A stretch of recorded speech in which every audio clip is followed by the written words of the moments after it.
Armanı? Çat okuyuş керек ekem же. Okuy öğrençe, hatta gelip kalıptır. Tez okuyum mençe. Bir saatte kança öt okuyuştayım. Ustaz meni beri turgan suroğum döle yok. Balkim armandır. Oşonu uğup koyuңuz suranıç.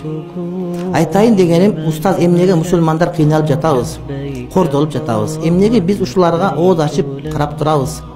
Азыркы кезде мусулмандын укугун тебелегенде башка элдин укугу тебеленген жок.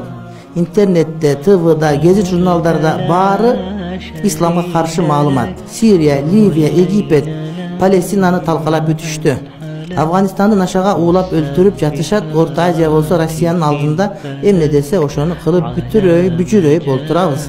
Неге биз бүт мындай акыбалдабыз? Айтайын дегеним, устаз жандуу аракет кылып мусулман үммөтүн көтөрбөйлүбү устаз. Өзүбүздүн Кыргызстанда элдин 80% мусулман болгонуна карабастан ошол 20% деп шариятыбыз пайгамбарыбызды, Кураныбызды тебелеттирип жатабыз же президент окубады, намаз окуганына карабай дейт. Оңбоду дейт.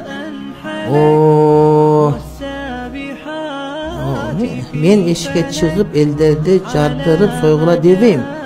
Жөн гана чечкилдүү кадам баштап динибизди жайылсак деген эле оюм.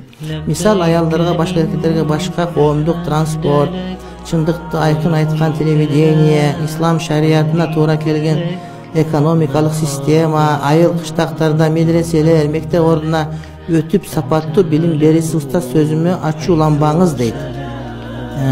Ачууланбаңыз, бул ой максат сиз динда, менин да, элдин да жүрөгүндө жүргөн аруу кыял. Эмне үчүн биз ушундай жашоого умтулбайбыз? Эгер сиз Алла үчүн ислам динин бекем деген эр азаматтарды топ чечкиндүү кадамдарга барсаңыз, артыңызда Кыргызстандын 80% менен Садыр Жапаровду келсеңиз күтүп алабыз, 10 миң десем 10 адам, 100 адам чыкты. Күтүп алабыз дейт, бардыгы жайдан учуруштар көп да. Анан жарга келип учуп келсең, карасаң эч ким жок аркаңда. Шундай эмеспи, маты бир туугандар? Азыр бабанып келет экен, деп атат, келсе бири деле тосуп албайт. Качып кетет бардыгы.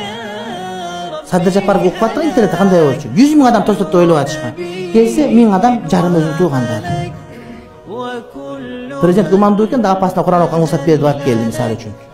Айтайын деген ушундай бир реалдуулукка түшүүбүз керек турмат. Ал окуп өтөйүнчү.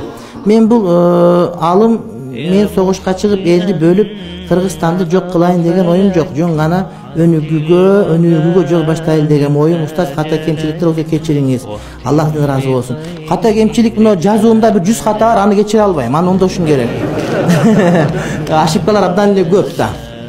Анан эми мен бир айткан сөзүм бар илгеричи. Бирөө айтат, мен экинчи айга алсам болобу деп. Анан катасында 8 ката бар. Мен айттым, сен 8 катасы бар, жөн эле ката кетирип коесуң экинчи катты алганда. Ошондо алба сен. Тага болбойт дегем да. Анын соңарындай бир тууганым мына карачы, ошибкалар бар. 10 жыл окуган, мектепте окуган ошибка ушундай. Анан эртең кантип сага окшогон, мага окшогондо чаласаттар чогулуп алып, динибизди туура амал кыла алабыз деп ойлойсуң. Мен ишене албайм ушул нерсеге. Бул биринчи. Экинчи маселе, кече жуманы уксаңар жакшы болот, жуманын кутпасын шүгүр боюнча бизде Кудайга 1000 мертебе шүгүр. Эгерде динди туура түшүнө турган болсок, дин бизде өтө туура жолдо кетип атат, урматтуу бир тууганым. Сен биринчи класска барып эле качан Пифагордун теоремасын окуйм деп сурап атасың да, сен 1-ди оку, 2-ни оку, 3-тү оку, 4-тү оку, жалпы мектептен чык ортончу класстарга, анан Пифагорго дагы келесиң бир күнү. Түшүнөсүңбү, Кудай берет. Ошон үчүн урматтуу бир тууган, шашылыштын кереги жок. Жеке мен өзүмдүн алган илимимдин натыйжасында мен өзүм бизде бардыгы туура жолдо кетип атат деп түшүнөт элем. Бирок молдолорубуздан жалкоолук бар, көптөрү сабак кылышпай атат, алар албетте кыяматта жооп берет. Бирок элдин өсүшү бул Кудайга 1000 мертебе шүгүр. Биздик ошо элдердин саны, мусулмандардын сапаты мындай бир багытта өсүп аткандагысы өтө жакшы. Кээ бир жерлерде ислам өсүп өнүгөт, бирок аларда радикалдык ислам өсүп өнүгөт да, мындай радикалдык деп айтылган мындай саясатташып кеткен. Бизде Кудайга 1000 мертебе шүгүр жакшы жолдо кетип атат. Ушул калыпта кеткендигине биз сүйүнүшүбүз керек. Эми мен деле мындай бир жанагы сөз тийип кетпесин, көз тийип кетпесин деп жанагы балаң асырагандай мен деле ошол исламды асырагым келет.